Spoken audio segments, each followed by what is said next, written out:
L'hiver, Lierre est sujette à la montée des eaux. C'est ce que nous allons voir dans ce petit film. Elle circule toujours dans un couloir de verdure dans les villes, puis va se jeter dans la Seine. Allons découvrir tout cela. Notre itinéraire entre automne et hiver 2020 débute au pont Soweto à Hyères, puis nous suivrons Lierre par la plaine de Chalandray à Montgeron. Nous circulerons à Crosne, découvrirons deux zones écologiques, le parc du Moulin et l'île des Prévôts. Nous jetterons un regard rapide sur Montgeron pour terminer là où Lierre finit sa course dans la Seine.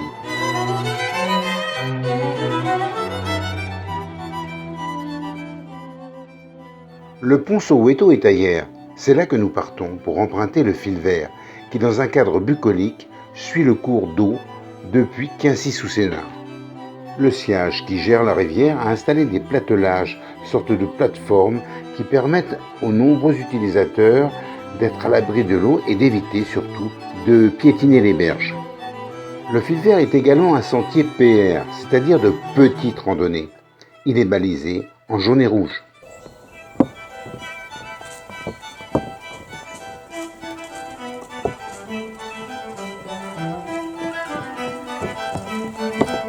Nous rencontrons un site dit d'éco-pâturage, où paissent des chèvres. Ces sympathiques animaux ont pour mission de débroussailler le secteur de façon naturelle et écologique.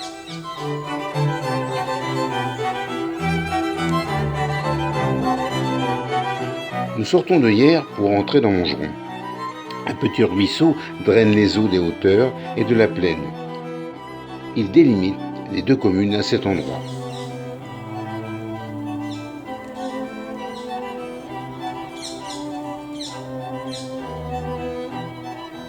Ce ruisseau est le ru de Chalandray, canal humide se jetant dans l'Yerre.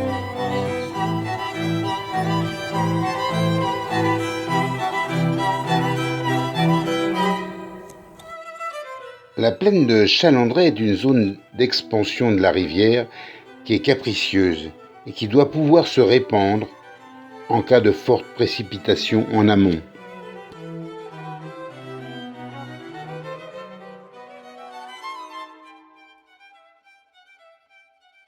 À la limite de la plaine de Chalandray à Montgeron, on trouve la rue de Concy.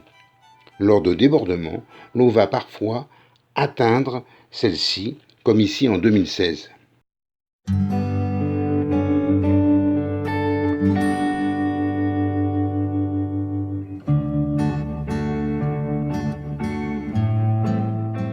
Cette plaine est un site classé au titre de la loi de la protection des paysages. C'est une prairie humide à caractère d'élevage de chevaux et l'on y fait également le foin en été pour le centre équestre. Le centre équestre, qui a pris la place d'une ancienne ferme, est un lieu où petits et grands s'adonnent avec passion à l'équitation.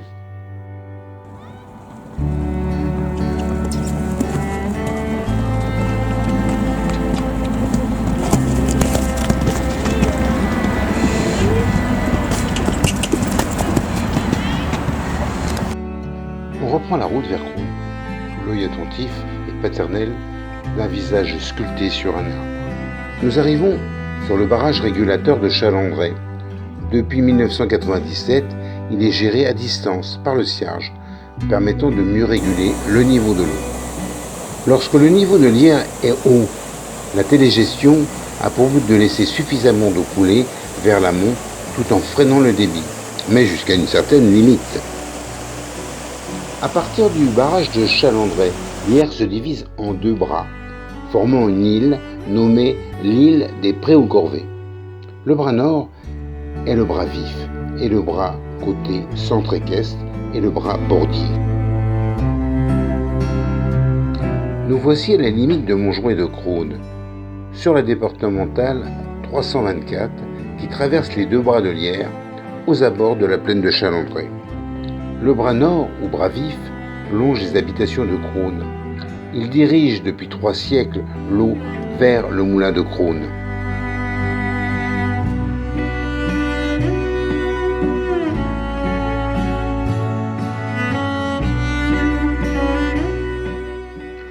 Les habitants riverains ont bien de la chance d'avoir une vue sur cette plaine arborée sans construction.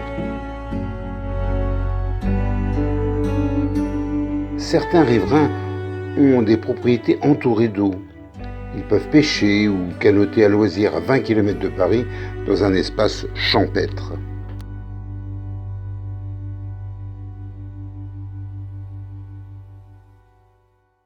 Bien que commune urbaine, Crosne, grâce à l'Yerres, est située dans une vallée fluviale, humide, préservée. Un peu plus loin, c'est un autre ouvrage régulateur, le barrage Suzanne. Ce barrage, d'une profondeur de 3 mètres, est muni de 2 clapets télécommandés de 8 mètres de large. Le régime de l'Yerres, très fluctuant, oblige le sciage à une vigilance constante dans les périodes hivernales ou de fortes précipitations. Il est à noter que quand la quantité d'eau à la seconde est trop importante, c'est-à-dire en début de crue, la régulation devient difficile et les clapets sont abaissés, laissant le flux d'eau libre. Ce jour-là, la passerelle Suzanne est presque atteinte par l'eau. La crue de 1978 a marqué les esprits et c'est à partir de cette époque que les pouvoirs publics locaux ont accéléré les plans de prévention des crues. La passerelle Suzanne nous permet d'aller à Crosne. Vers le centre-ville, on découvre des squares, bien utiles pour la détente des enfants.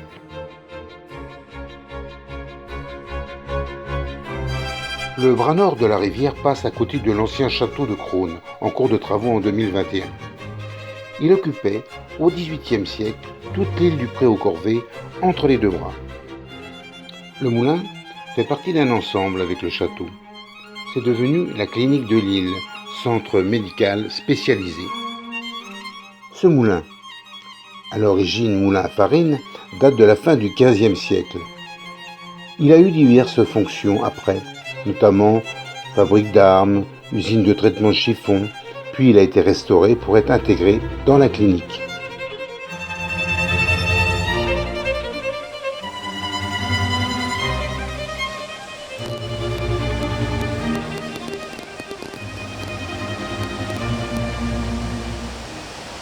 Depuis 1782, il y avait ici un lavoir à Crosne.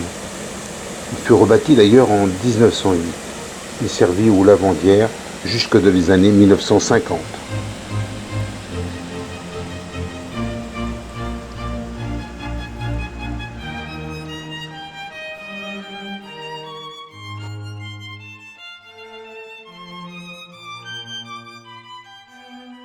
Crosne a de vieilles ruelles autour de l'église Notre-Dame de l'Assomption, qui fut construite entre le XIIe et le XIIIe siècle.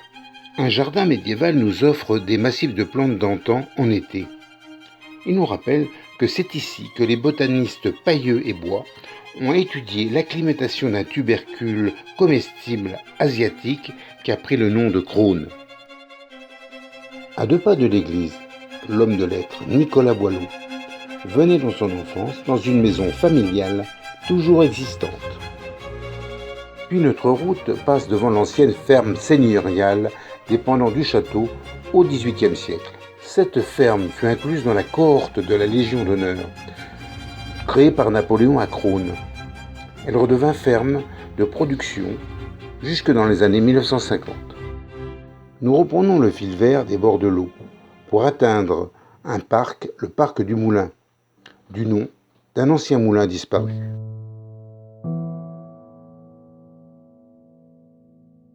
Ce parc a été aménagé avec des plans hauts à l'abri des crues et des parties basses servant de trou-plein à lierre.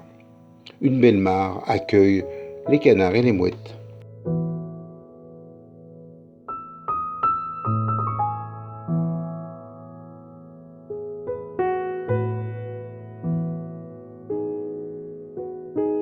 Puis les 2 bras de la rivière, qui entouraient la seconde île de Crosne, l'île des Prévots, se rejoignent pour former un bras unique.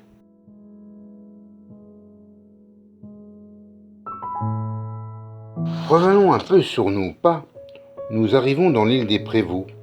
Une jolie fresque naturaliste nous donne le ton.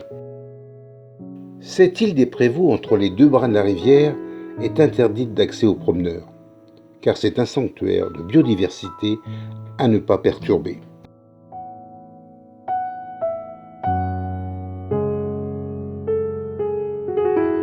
Nous sommes tout près des habitations de Montgeron. Un platelage permet de limiter tout piétinement dans cette zone sensible. Ce site renferme bien des trésors de biodiversité.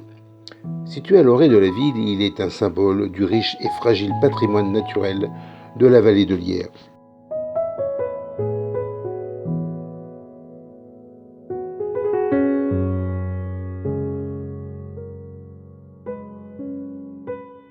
Un lieu aménagé permet d'observer des espèces d'oiseaux nichant dans cet espace. Ces oiseaux sont par exemple le tarin des aulnes, le pic noir, la rousserolle verderolle ou le faucon cresserelle. La voie ferrée qui domine la vallée de l'Yerres est hors d'atteinte des eaux. Mais si l'on veut aller à Montgeron, il nous faudra gravir 20 mètres de dénivelé.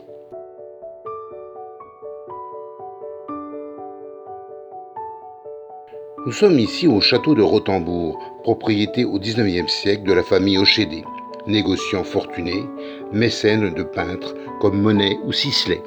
Monet vint plusieurs fois ici pour peindre des panneaux, ou le tableau Les Dindons, avec au fond le château à l'époque en 1877. Le tableau est actuellement au musée d'Orsay. Redescendons rue du Moulin de Senlis, où nous admirons une jolie chapelle orthodoxe qui servit à des réfugiés russes en 1917. Puis c'est le moulin de Senlis qui y moulait les grains dès 1456. Il appartenait à des seigneurs. Il fut reconstruit par l'architecte Esnault Pelterie dans le style d'abbaye médiévale en 1902. Nous sommes en automne et les précipitations en amont sont abondantes. Cela génère une montée des eaux dans la partie aval de la rivière. Le risque de crue, c'est-à-dire lorsque la rivière sort de son lit majeur, est ici bien réel. On observe l'Yerres en limite de débordement et qui peut monter encore suivant la pluviométrie.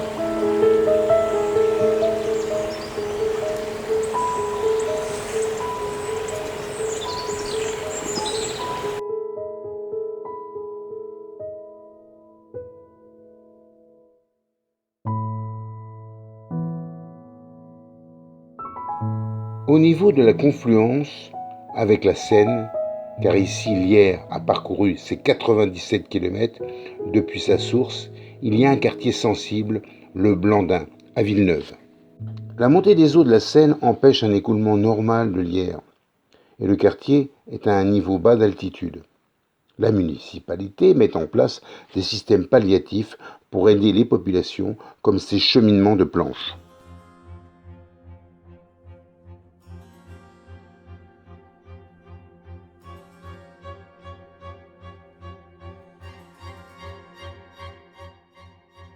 Une zone en bordure de rivière sert d'exutoire à l'eau en cas de besoin, ou de square en été. Un oiseau semble dubitatif. Faites-lui un signe.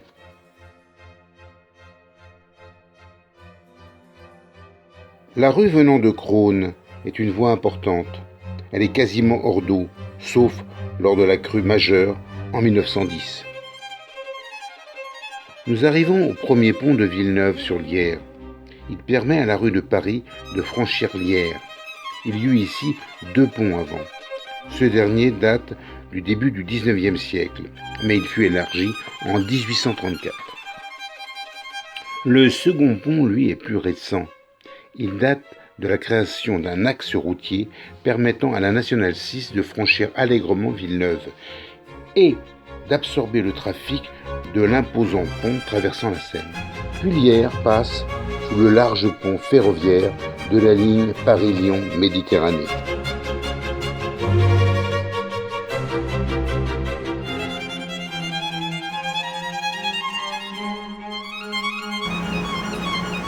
L'Yerres vient se jeter dans la Seine, qui, en ce mois de novembre, est en limite de crue, débordant sur le chemin de halage, où les péniches sont bien hautes et dont les occupants se mouillent les pieds lorsqu'ils sortent de leur logis.